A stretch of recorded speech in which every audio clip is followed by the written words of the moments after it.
महाराष्ट्र के पूर्व मुख्यमंत्री देवेंद्र फडणवीस भले ही अपनी सरकार को नहीं बचा पाए हों, लेकिन बिहार चुनाव का जिम्मा उन्हें दिया गया है। बिहार चुनाव के लिए प्रभारी बनाए गए देवेंद्र फडणवीस ने पहली बार पटना पहुंचे हैं और पटना पहुंचते ही उन्होंने बीजेपी का चुनावी एजेंडा सेट कर दिया है। देवेंद्र फडणवीस ने कहा है कि बिहार का विकास में केवल वही सरकार कर सकती है जो नरेंद्र मोदी के साथ कदम से कदम मिलाकर चले। जरा सुनिए किस तरीके से उन्होंने चुनाव को लेकर के अपनी तमाम रणनीतियों के बारे में, न सिर्फ बिहार के विकास के बारे में क्या कुछ कहा। मुझे ऐसा लगता है कि बिल्कुल ठीक हो जाएगा। इसका कारण यह है कि देखिए, अलग अलग दल जब होते हैं तो अलग अलग दलों की अपनी अपनी कोई विचारधारा होती है, अपनी अपनी आवश्यकताएं होती है। कई बार उसको प्रकट किया जाता है, पर इसका मतलब ये नहीं कि कोई अलग होने वाला है। देखिए, अगर सारी चीजें हम तीनों दलों की सरीकी होती तो एक ही दल होता, तीन अलग अलग दल तो नहीं होते। तो इसलिए तीन दल है, अपनी अपनी बातें, लेकिन बैठकर सुलझाने की परिस्थितियां है। किसी को कुछ लगता है तो बैठकर वो सुलझाया जाएगा और बिल्कुल एनडीए जो है मजबूती के साथ। हाँ, हमारे पास आने वाले लोग ज्यादा रहेंगे, जाने वाला कोई नहीं है, आने वाले हो सकते हैं। उस सबको साथ में लेकर एनडीए बिहार में बिल्कुल अच्छे तरीके से, जैसे अध्यक्ष जी ने कहा, एक रिकॉर्ड इस प्रकार से हम लोग चुनकर आएंगे। आपने महाराष्ट्र में राम के अंधेरे में अपने विरोधियों के साथ हाथ मिलाकर सरकार बनाने की कोशिश की थी, अपने गठबंधन से अलग जाकर। क्या वैसी स्थिति बिहार में हो सकती है? कोई आवश्यकता नहीं है। और महाराष्ट्र में भी हमारे मित्रों को हमने नहीं छोड़ा, हमारे मित्रों ने हमारे साथ विश्वासघात किया, वे चले गए, चुनकर हम आए थे। देखिए, भारतीय जनता पार्टी ने तो महाराष्ट्र में लड़ी हुई सीटों में 70% सीटें जीती है, जो एक रिकॉर्ड है। लेकिन छोड़ दीजिए, बिहार में उसकी आवश्यकता ही नहीं है। गठबंधन भी मजबूत है और वन साइड चुनकर आने वाला है।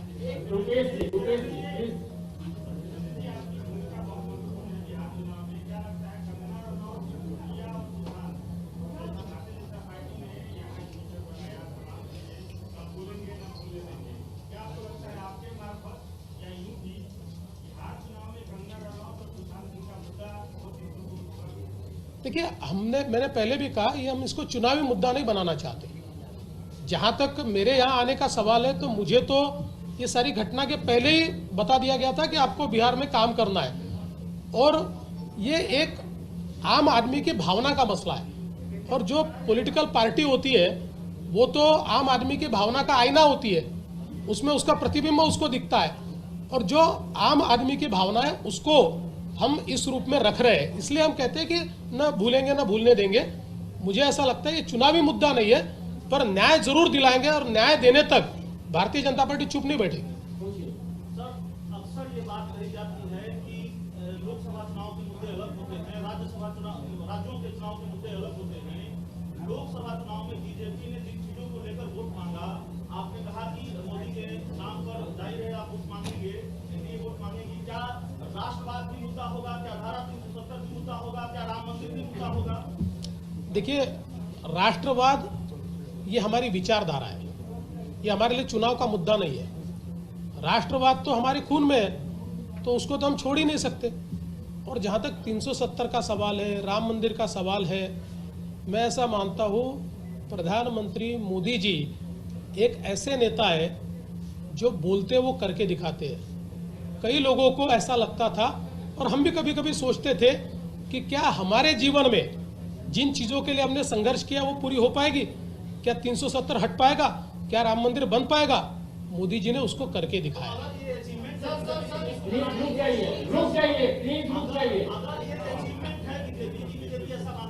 श्याम सुंदर जी, ये तो देखिए, ये बताने की आवश्यकता नहीं, लोगों को पता ही है। सर, किस तरीके से कंगना ने मुंबई को पीओके बताया था, कैसे देखते हैं?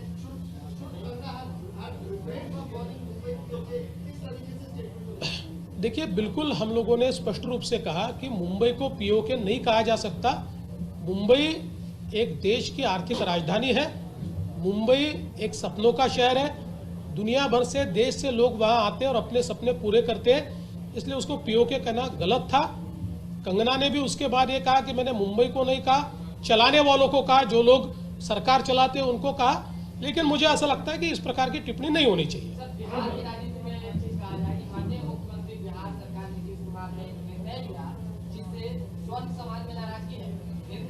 कि दलित परिवार की हत्या हो जाती है तो उनके घर से तो लोग बन जाएगा, तो कैसे उनका राजनीति होगा? देखिए, मैं आज ही यहाँ आया हूँ तो सारे निर्णयों की जानकारी मेरे पास नहीं है, मैं स्पष्ट रूप से कह दूं, क्योंकि मैं तो महाराष्ट्र की राजनीति करता हूँ, पार्टी ने मुझे बिहार भेजा है, तो अभी आप लोगों के साथ मिलकर सारी चीज़ें जब पता चलेगी तो शायद 1-2 पत्रकार परिषदों के बाद आपके सारे सवालों का जवाब दे पाऊंगा। एकमात्र महिला ने हाथ उठाया है, मेरा सादर अनुरोध है आप अपना प्रश्न करें, और आपसे हमने सहयोग मांगा था तो आज के लिए मुझे क्षमा करेंगे। इनका अंतिम आपसे सवाल मैंने ले लिया है। सौरभ जी नहीं, रुक जाइए, सौरभ जी रुक जाइए।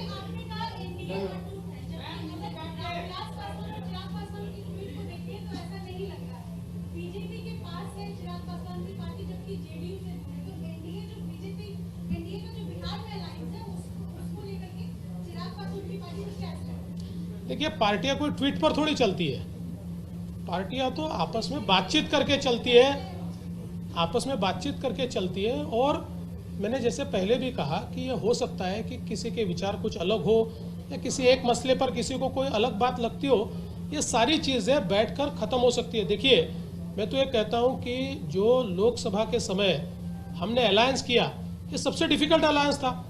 बीजेपी स्वयं इतनी सीटें जीतने के बाद इस प्रकार का अलायंस कर पाई, तो इसका सीधा मतलब है कि अलायंस किया जा सकता है, सभी लोगों को अकोमोडेट किया जा सकता है, और मेरा विश्वास है कि इसमें कोई प्रॉब्लम नहीं आएगा।